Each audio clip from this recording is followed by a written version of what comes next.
الحمید الذی لہ ما فی السماوات وما فی الارض الذی لہ ما فی السماوات وما فی الارض وویل للکافرین من عذاب شدید۔ صدق اللہ العلی العظیم۔ رفقائے عزیز، کل کے سبق میں آپ نے سنا تھا کہ اللہ وہ ہے جو اپنی ذات میں عزیز بھی ہے اور اپنی ذات میں حمید بھی ہے۔ حمید کے لفظ کی کل ہم نے جو تشریح کی تھی وہ یہ ہے کہ وہ محمود نہیں ہے، محمود بھی ہے لیکن وہ حمید ہے۔ محمود اس کو کہتے ہیں جس کی حمد کی جائے، اور حمید اس کو کہتے ہیں جس کو کسی کے حمد و ثنا کی ضرورت نہ ہو۔ وہ اپنی ذات میں ساری صفات کا حامل ہے، ساری صفات اس کے اندر خود موجود ہیں، تعریف کرنے والے بھی اسی کی ملکیت میں ہیں۔ وہ اللہ، وہ حمید اللہ کیسا ہے، آج اس کی مزید تشریح قرآن حکیم نے کی ہے۔ وہ ایسی ذات ہے کہ اللہ الذی لہ ما فی السماوات وما فی الارض، جو کچھ زمینوں اور جو کچھ آسمانوں کے اندر ہے وہ سارے کا سارا اللہ تبارک و تعالیٰ۔ زمین اور زمین کے اوپر بسنے والے سارے انسان اور انسانوں کی ملکیت و جائیداد میں جو کچھ ہے وہ سارے کا سارا اسی کا ہے۔ زمین کے اوپر کھڑے ہوئے پہاڑ اسی کے ہیں، زمین کے اوپر پھیلے ہوئے جنگل اسی کے ہیں، زمین کے اوپر چلتے ہوئے دریا اسی کے ہیں، زمین کے اندر جو کچھ موجود اسی کا ہے، جو کچھ بھی ہے وہ سارے کا سارا اس اللہ تبارک و تعالیٰ کا ہے۔ یہاں باغ بھی اسی کے ہیں، پھول بھی اسی کے ہیں، لیکن کانٹے بھی اسی کے ہیں۔ یہاں پاکستان بھی اسی کا ہے، ترکی بھی اسی کا ہے، مراکش اور الجزائر بھی اسی کا ہے، لیکن امریکہ، روس اور چین بھی اسی کے ہیں۔ یہاں مسلمان بھی اسی کے ہیں لیکن کافر بھی اسی کے ہیں۔ کوئی چیز ایسی نہیں ہے جو اس کی ملکیت سے باہر ہو۔ تو پھر میں جو کہتا پھرتا ہوں یہ میرا مکان، یہ میرا کارخانہ، یہ میرے مربع، یہ میری جائیدادیں، یہ میرا بینک بیلنس، یہ میری مارکیٹیں، یہ میرے کارخانے، یہ کیا ہیں؟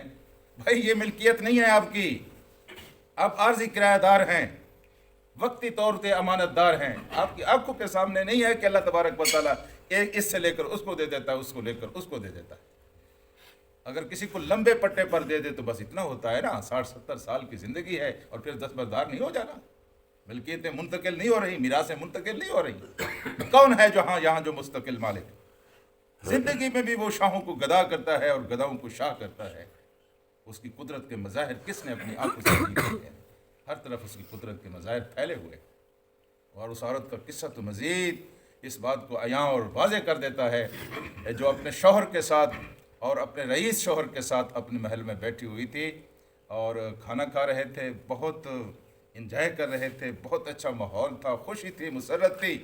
کسی اثنا میں ایک فقیر نے آ کر دروازے پر صدا لگائی، سب نے قصہ سنا، اور وہ جب خیرات دینے کے لیے اس فقیر کے پاس گئی تو چیخ مار کر گر پڑی۔ شوہر بھاگتا ہوا گیا، اب خیرات دینے گئی تھی، یہ کیوں چیخ مار کر گر پڑی ہے جی؟ تو اس کو اٹھایا اور اس سے پوچھا کہ کیا ہوا نیک بخت؟ تو اس نے کہا کہ آج میں نے وہ منظر دیکھا ہے جو اس سے پہلے میں نے کبھی نہیں دیکھا۔ کیا منظر دیکھا ہے تم نے؟ اس نے کہا جو دروازے پر فقیر آیا تھا یہ میرا صاحب کا شوہر تھا جی، یہ میرا صاحب کا شوہر تھا جی۔ اس سے بھی زیادہ عجیب بات یہ ہے کہ یہ صاحب کا شوہر بھی وہ شوہر تھا جو ایک وقت میں بالکل اسی طرح مال و جائیداد کا، اسی طرح ہر قسم کی خوشحالی اور راحت و فرحت کا یہ مالک تھا۔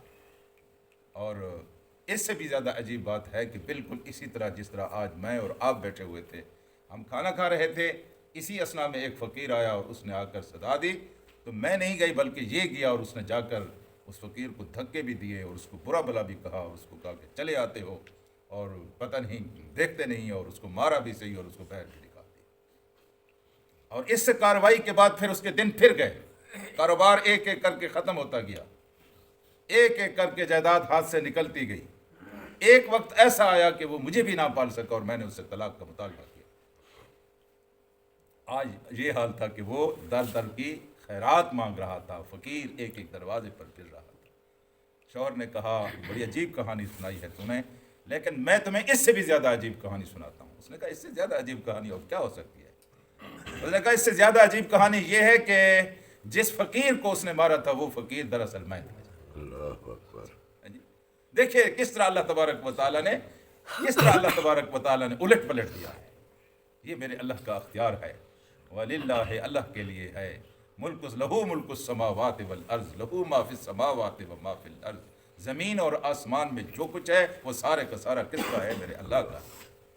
میرے محلے میں ایک آدمی آیا، اس کے پاس 1 ارب روپیہ ہے، وہ دیکھ رہا ہے کہ کس کو کتنا دیا ہے، اعظم بھائی کو کتنا، عزیز کو کتنا، حمید کو کتنا، محسن کو کتنا، کسی کو اس نے 100 دیا، کسی کو اس نے لاکھ دیا، کسی کو اس نے کروڑ دیا ہے جی۔ اور وہ کہتا یہ ہے کہ جب میں چاہوں میں واپس لے لوں گا، ہے میری ملکیت، امانتاً تمہیں دے رہا۔ ہم نے تو یہی دیکھا ہے کہ جس کے قرضے زیادہ ہیں اور جو زیادہ لیتا ہے بعد میں ذلیل و خوار وہی ہوتا ہے۔ جس کا چھوٹا سا قرضہ ہونا فوراً جا بھی 100 روپیہ لیا تھا نا، 100 روپیہ واپس لے لے۔ میرے عزیز دوستو، بالکل اسی طرح ہے اللہ نے دیا ہے۔ جو کچھ آپ کے پاس موجود ہے یہ میرے رب کی عطا ہے، میرے رب کا دیا ہوا ہے، امانتاً دیا ہے۔ یہ ملکیت نہیں ہے، ملکیت میرے اللہ کی ہے، یہ آپ کی ملکیت نہیں ہے۔ ہم امانت دار ہیں، ہم کرایہ دار ہیں جس گھر میں ہم رہتے ہیں۔ تو اللہ پاک کہتا یہ ہے کہ اس کے لیے ہے زمین اور آسمان، ایک زمین نہیں ساری زمینیں، ایک آسمان نہیں سارے آسمان، جو کچھ اس کے اندر ہے وہ سارے کا سارا اللہ تبارک و تعالیٰ کے لیے ہے۔ اور پھر ارشاد یہ فرمایا ہے کہ وَوَيْلٌ لِّلْكَافِرِينَ ہے جی۔ میرا گھر کے اندر میری چارپائی کے اوپر بچھی ہوئی میری چادر، میرا چولہے کے اوپر میں جو پلیٹیں، میں جو کچھ بھی استعمال کر رہا ہوں ایک آدمی دے رہا ہے، صبح کھانا بھی دے دیتا ہے، شام کو کھانا بھی دے سکتا ہے، اور پھر میں اس کا انکار کر کے کسی دوسرے کا نام دوں۔ ویل نہیں ہے، تباہی نہیں ہے میرے لیے حیف نہیں ہے، میرے لیے شرم کی بات نہیں ہے، مانتا بھی ہو سب کچھ اسی کا ہے جی۔ ہاں جی، تو ویل للکافرین، جو لوگ اللہ تبارک و تعالیٰ کی اتنی عنایات کے بعد اس کا انکار کرتے ہیں، اتنا خوبصورت جسم، اتنی عزت، اتنا سٹیٹس، اتنا مقام، اتنا احترام، اتنی خوشیاں، اتنا پتہ نہیں کیا کیا اس نے نہیں دیا ہے۔ جو کچھ بھی دیا ہے اسی نے تو دیا۔ کل بھی جو کچھ میرے پاس موجود تھا میرے اللہ کا تھا، اور آج بھی جو کچھ میرے پاس موجود ہے میرے اللہ کا ہے، اور کل بھی جو کچھ دے گا میرا اللہ مجھے دے گا۔